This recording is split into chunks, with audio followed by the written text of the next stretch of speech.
Thank you. Thank you so much, my brother. Wananchi wote, jamii ambayo wamefika hapa kwa mazishi ya ndugu yetu Davis Kimani Wayaki, hamjambo. Murega ringi. Gayani mwega. Kaende shodhi. Asanteni sana. Nimefika na huzuni mingi zaidi kuja kwa mazishi ya ndugu yetu, baba yetu Kimani Wayaki. Vile imesemekana hapa, mwenye amesema tuko na urafiki ambaye imeanza zamani sana kati ya jamii yetu ya Jaramogi na jamii ya Wayaki hapa. Kwa Jaramogi na Munywa ambaye ni mkubake Kimani walianza zamani sana ya miaka 50 na kitu kama marafiki. Na Jaramogi amekuja kwa boma hii kwa muda mrefu sana, mara mingi zaidi. Hata mimi nimekuja hapa tangu zamani nikiwa mtoto mdogo sana. Ni urafiki imedumu mpaka wakati huu. Na juzi mimi kuna habari huyo kijana yetu Joshua Mino anapiga simu akaniambia, mimi rafiki yako Kimani ameaga. Siko na habari. Ndio nikasema ningekuwa leo niko safari mahali nyingine. Nikasema mimi nitaahirisha safari zangu mpaka nifike tuende tuwage Kimani pamoja. Sasa niko na tribute moja nataka nisome kwa Kimombo na baadaye nimalize uchache. Please not on this.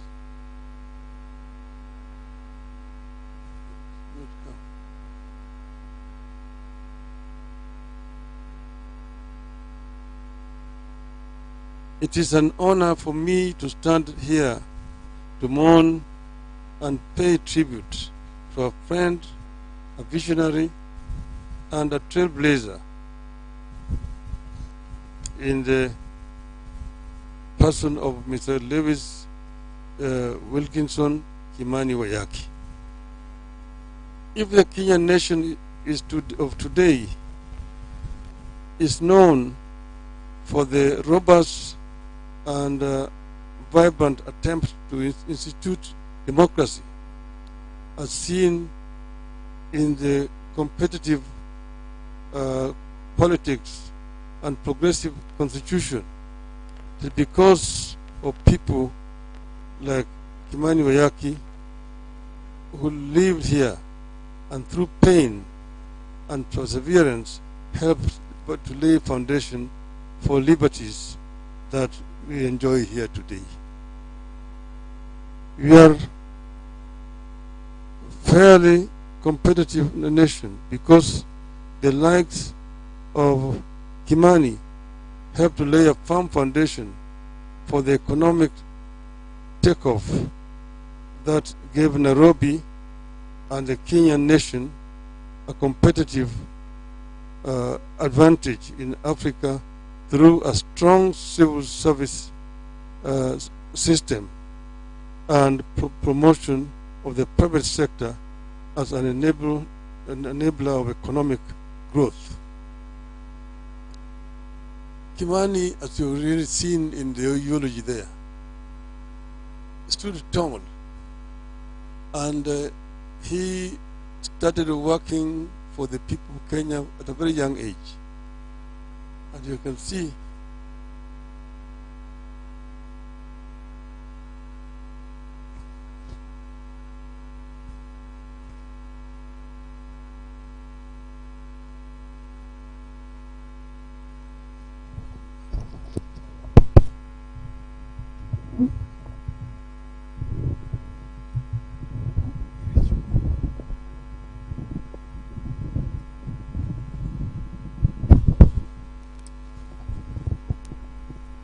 over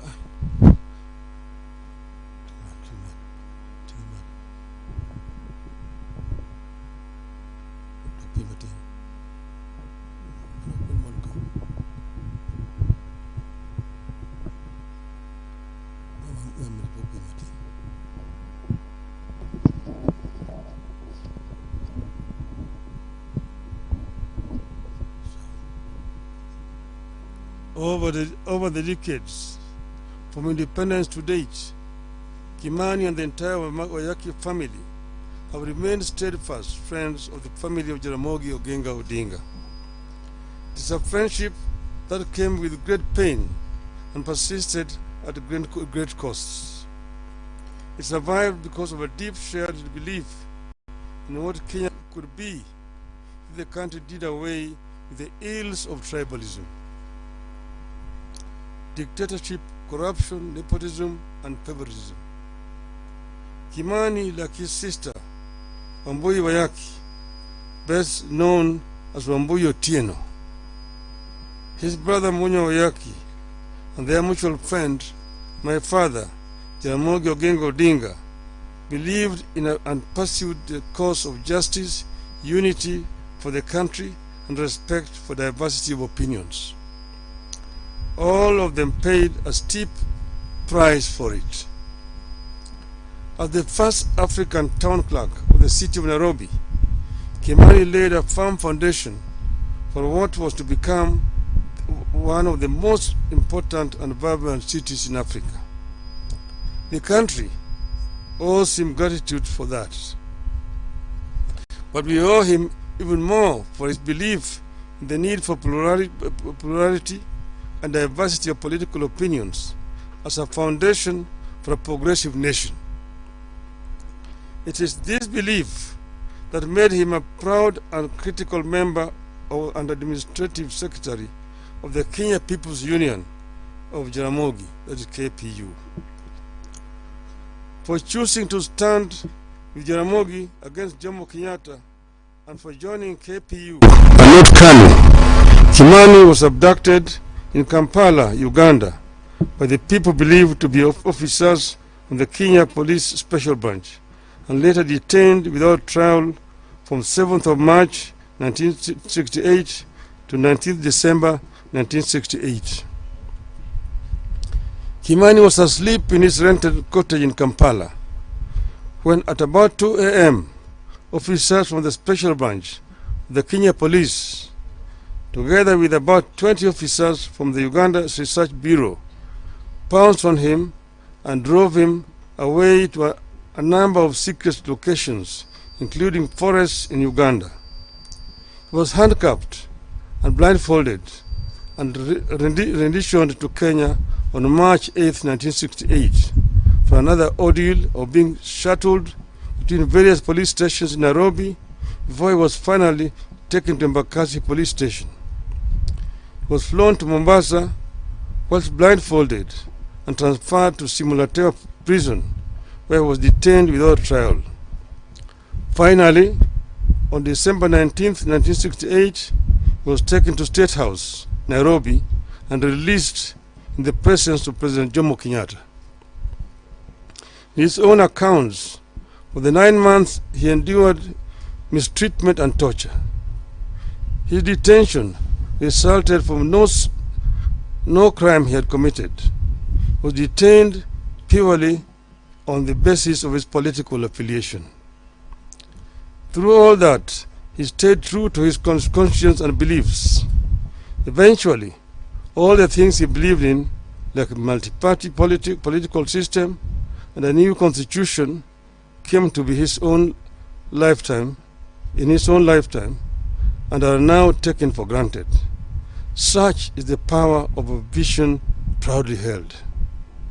I'm aware that Kimani went to court in 2015 to seek damages against the state for his detention in 1968. It is my hope that Kimani's lawyers will stay on the case and ensure justice is done to this great Kenyan, however long it takes. I join the family in celebrating the life and times of this hero and liberator.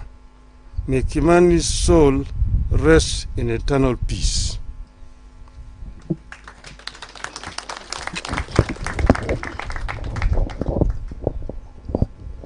Vile nimesema kwa kimombo, unajua tuko marafiki, na Kimani na mimi nilikuwa kama wandugu. Yeye alikuwa mtu shupavu, lakini kile vile mtu ambaye hana chuki na mtu yeyote. Amefanya kazi kikamilifu kwa taifa la Kenya. Vile nimesema, aliumia zaidi.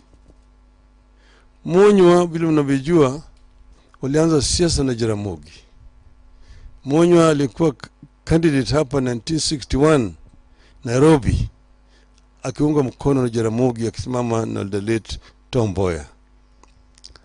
Munywa baadaye akaja, alikuwa assistant minister ya Jaramogi wakati Jaramogi alikuwa vice president ya Jamhuri ya Kenya. Baadaye wakati Jaramogi alijiuzulu kwa serikali, hata Munywa vile vile alijiuzulu. Baada haya Munywa baadaye akawekwa kama waziri wa nchi ya kigeni. And all the records show that Munywa was the most effective